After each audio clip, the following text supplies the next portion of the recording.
Hello. We come now to the fifth Sunday of the year, or fifth weekend of the year.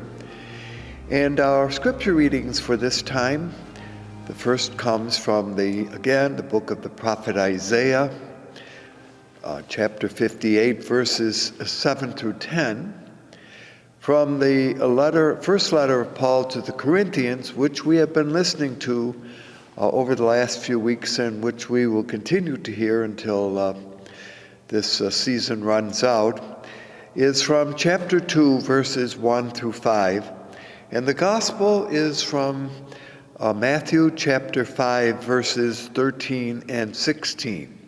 Now, the gospel passages that we hear this time continue those from last week. You will remember that we are now going to be listening to what is called Jesus' Sermon on the Mount, which runs for 3 chapters, and which in some ways is the heart of Matthew's story.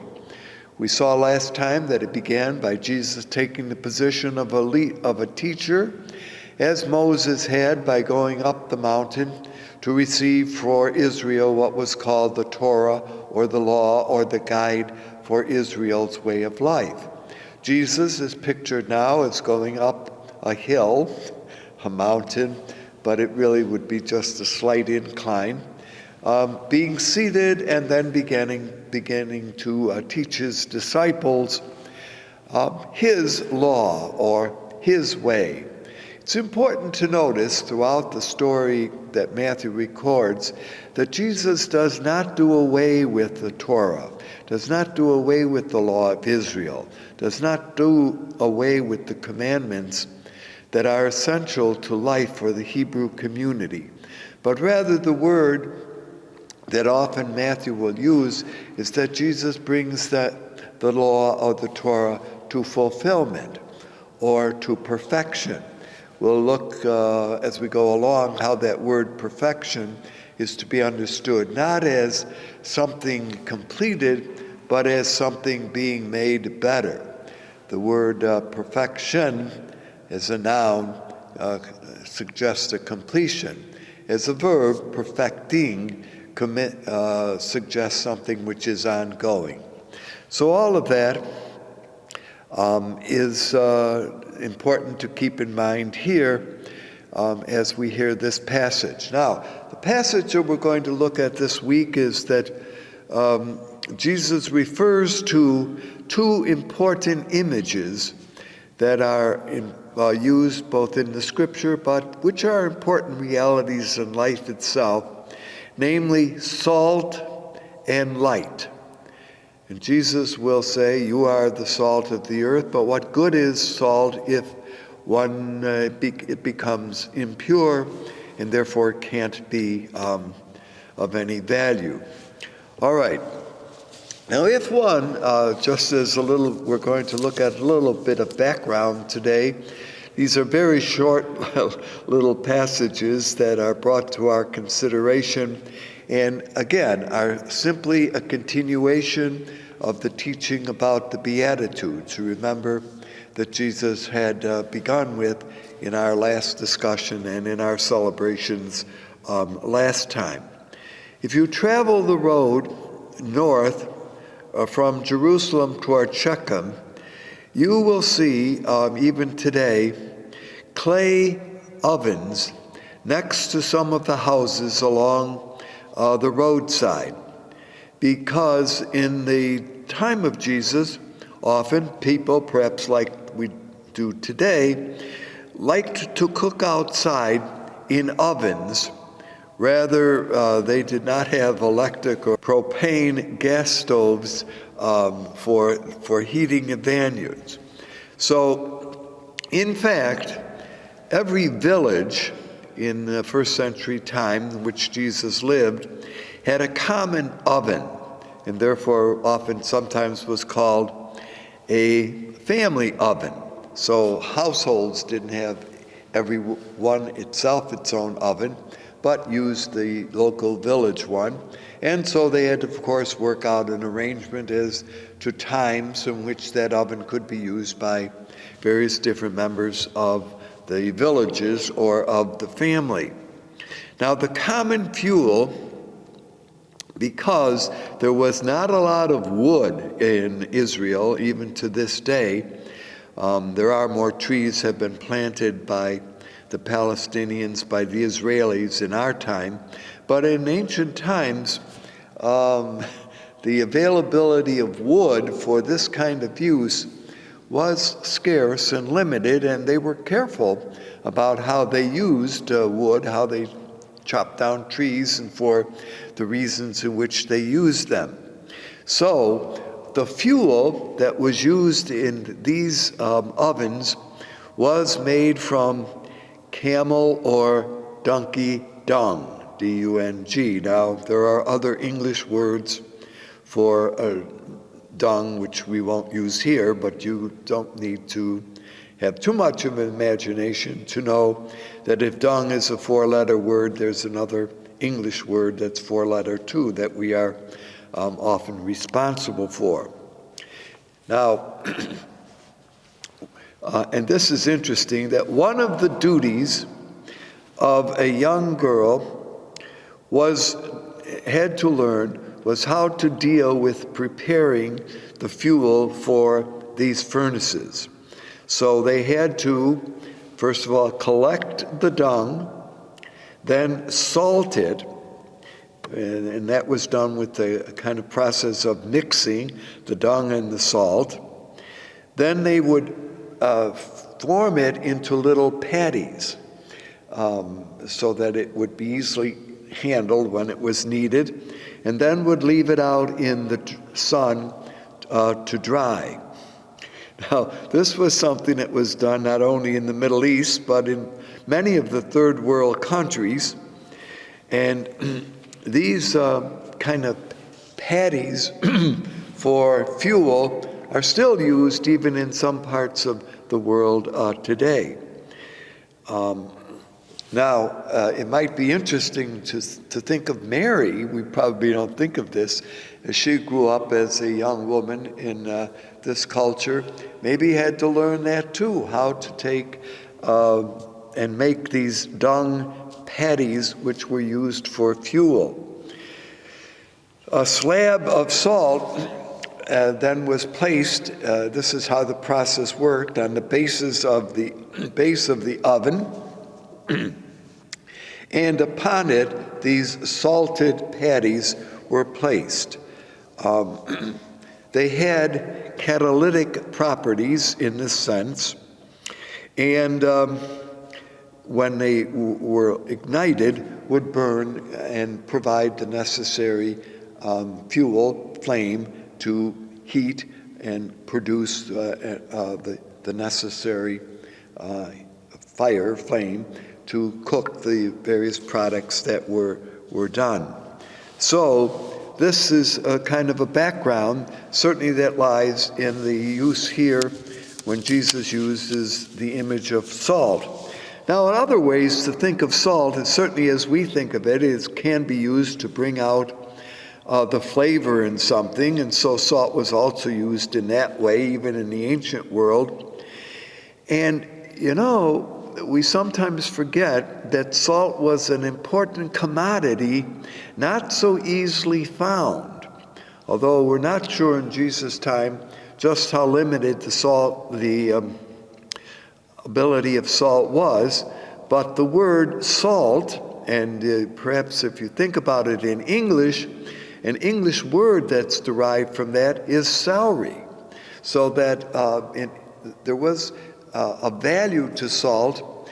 Now, some historians tell us that in some parts of the world, the value of salt was greater than the value of gold. So in fact, and that's why if a soldier, I'm not sure how he felt when he was paid in salt, but you can see this was his salary, these were his wages. So there's a number of different ways in which salt was used.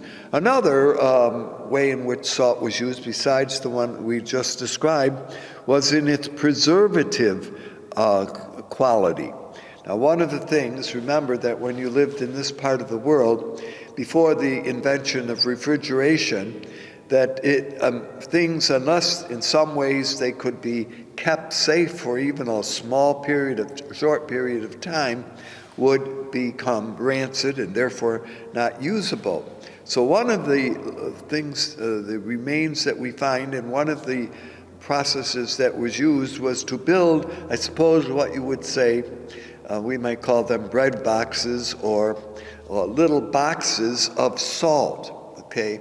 They were made out of this salt now exactly, and then into these salt boxes or containers were placed, for example, meat of various kind, and the salt would draw the impurities out of the meat and keep it from going rancid, and therefore could be used and consumed.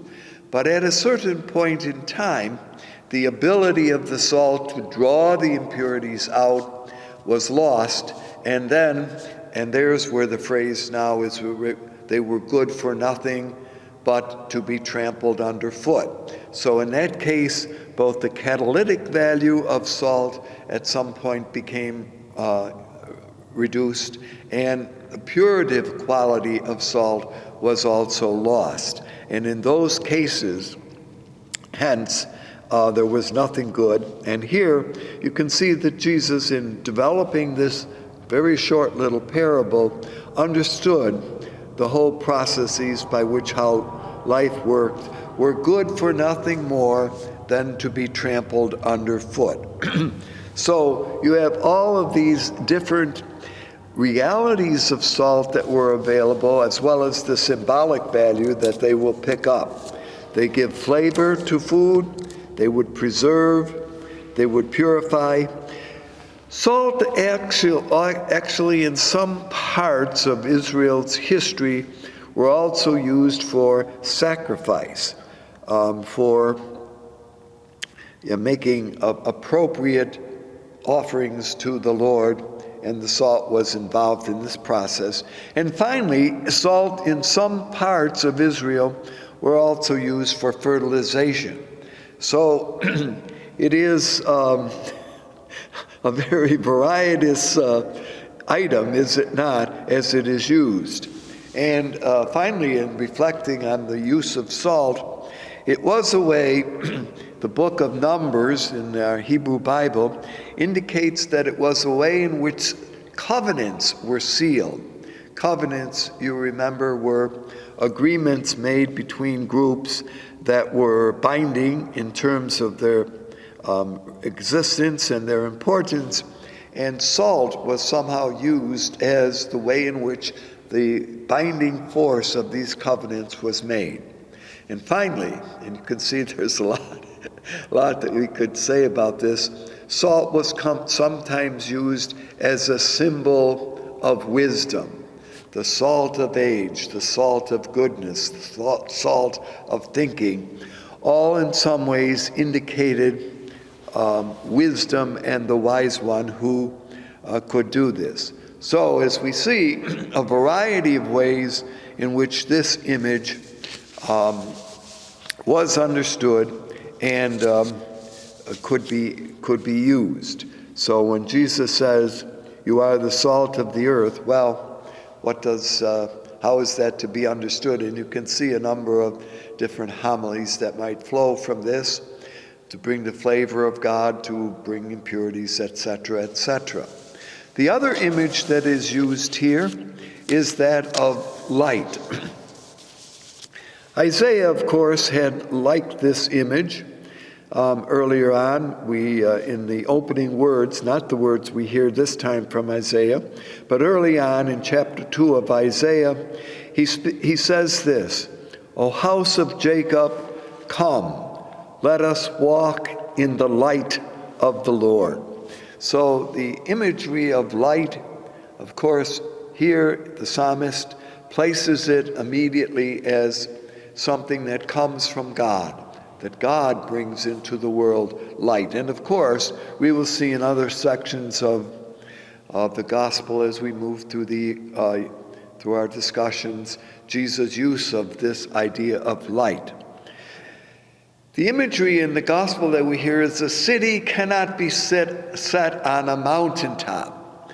Now, this is probably a reference to the fact that Jerusalem was set on top of what was known as Mount Zion. Sometimes those terms are interchangeable, Jerusalem and Mount Zion, that it was built on a hill.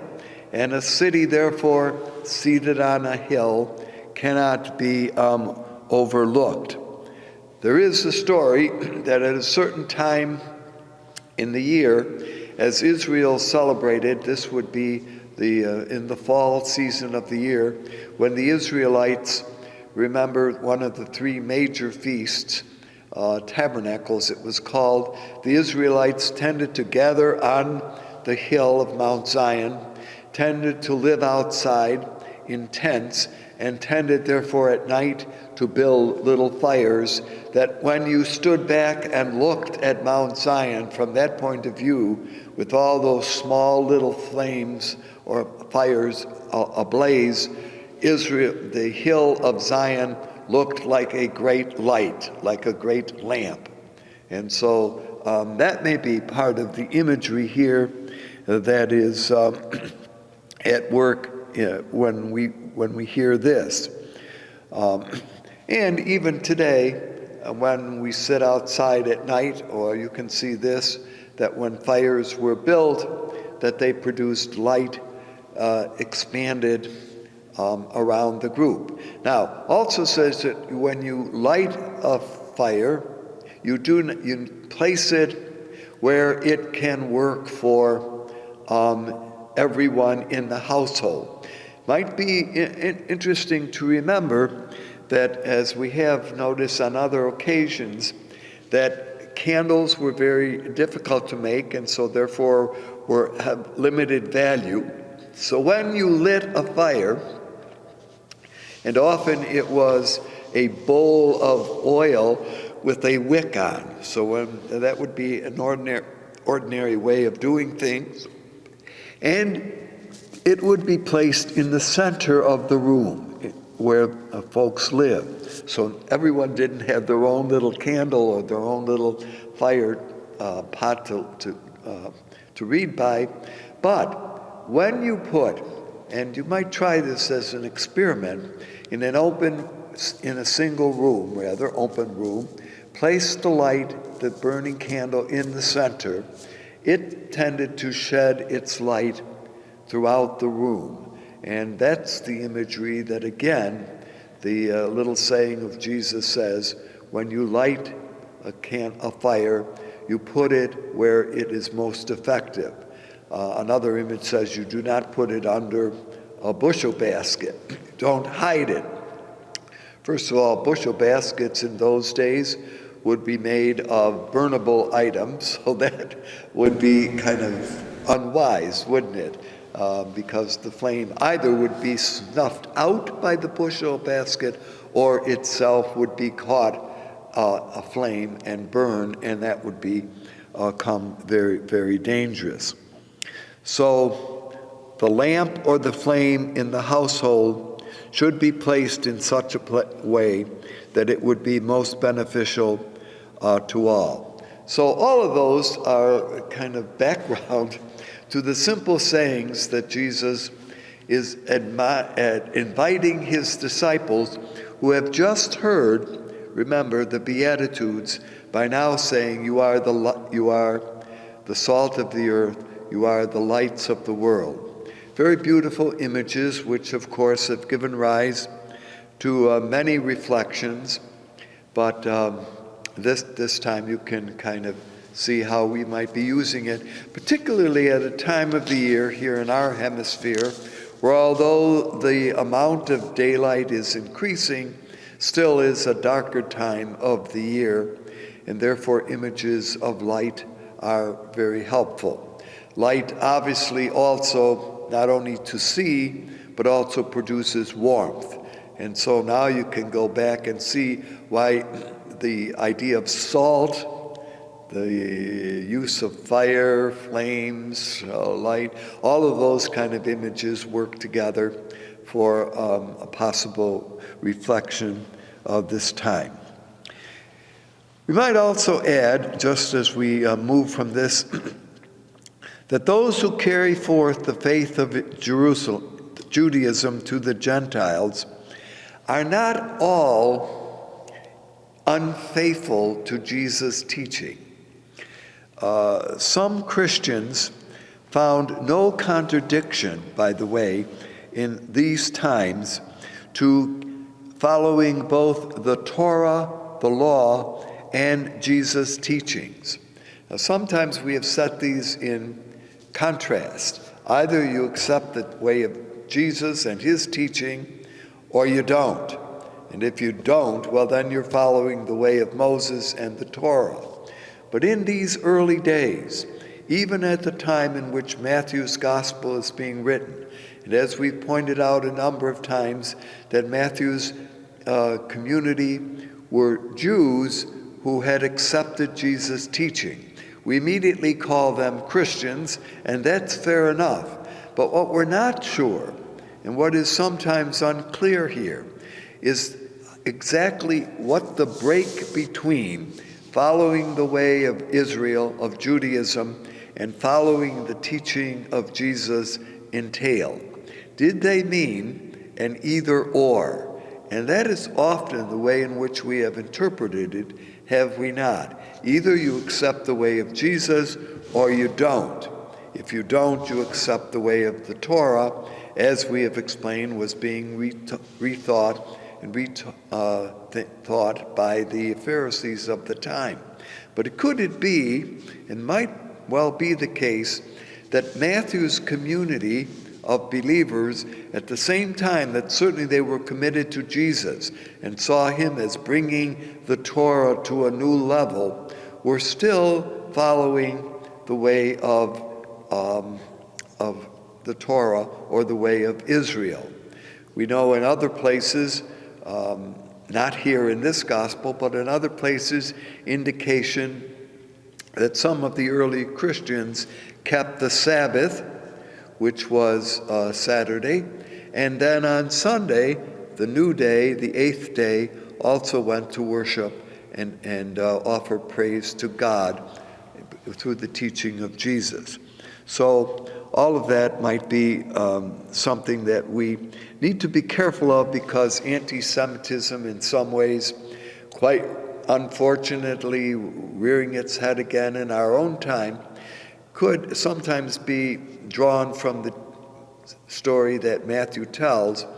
But there is that certain ambiguity here, I think, that we need to keep in mind when regard to Matthew's story. So those are some thoughts with regard to the gospel passage for this time. We have been listening in the second reading to the first letter of Paul to the Corinthians. And perhaps a few words about that, because it is a letter of great importance. Perhaps it is one of the most significant letters of Paul. There are two letters attributed to the Corinthians written by Paul. The first, probably written somewhere around the year 54 of the Common Time. Now, it's probably not the first letter that Paul wrote, but it is one of the most significant of his letters, because many of the sections have helped us get a glimpse of what was going on in the Christian communities of, well, think of it, the 50s, particularly those in which Paul had some influence. Now, we know something about Paul's life from the Acts of the Apostles, in this case attributed to Luke, and we do know that Paul's travels took him through Asia Minor, then brought him into Europe. He came to the cities of Philippi and Thessalonica, and we have letters later on that Paul addresses to those communities. And then he moves north, coming to Athens. His stay at Athens is relatively short, and then moves on to Corinth. Now, Corinth, as you may know, is one of the more significant trade cities of the time. Corinth is, and there are different cities of Corinth that we are looking at here. Corinth was divided by a canal system that never really worked, but they tried that. But today, there is a canal. We'll talk about this a little bit further as we go along, but let me just mention the concern that is found in the opening chapter of Paul's letter to the Corinthians. Namely, he's very disturbed by the fact that there are factions. And this issue of factions, where some will argue that we have received the message of Jesus from Paul, some from Apollos, some from Cephas, and some from Christ. And Paul is very concerned that this division within the Christian community of Corinth is causing considerable difficulty. Now, it's interesting that the message of Cephas, of course, Cephas is the Hebrew name for Peter, and Paul sometimes in his own letters, when he is disturbed with Peter, will call him by his Hebrew name. Apollos, we know, was a teacher who came from the city of Alexandria in Egypt. Now, this is interesting because we're not quite sure how the Christian message or the message of Jesus came to Egypt. We can only guess that, again, these were important trade places. And trade is important because the number of people who are engaged in the process of travel would be few, but perhaps they were merchants or perhaps even just travelers who for various reasons brought their beliefs with them to the places where they came.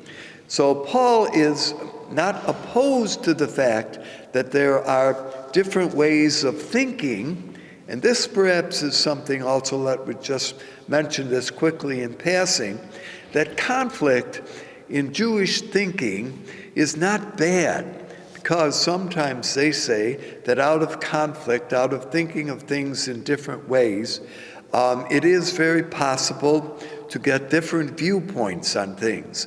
So conflict itself is not something which is necessarily wrong. But when it leads to division, when it leads to hurt, then that is something which needs to be avoided. We also saw in the opening letter writings of Paul that there is reference to a fellow named Sosthenes, S-O-S-T-H-E-N-E-S. I mention this because sometimes when we hear the letters of Paul, we think that he is the only writer or the only person behind the material found in his letter. In this case, he certainly mentions, almost as a co-thinker, maybe even as a co-writer, Sosthenes, who appears to have been familiar with the factions that were going on in Corinth, but we really know very little about him after this. So all of this is to say, as we listen to this letter of Paul, these are some of the opening thoughts. Paul addresses the Corinthians in a very friendly way because, and we're not quite sure whether Paul was the first to bring the message of Jesus to the Corinthians. Just when exactly did our friend Apollos, and Apollos and Paul, by the way, were not opposed to one another. Apparently, they even knew one another, as Luke mentions in the Acts. And so all of this, again, is a little bit of background of this time as we hear the readings assigned for this time. May the kind of spirit that the gospel invites us to have of being salt for others and bringing the light of the Lord to others be at work even amid sometimes the differences that we find within our communities today. But it is that peace and that unity of the Lord that we truly seek. Thank you for being with us, and hope to see you again.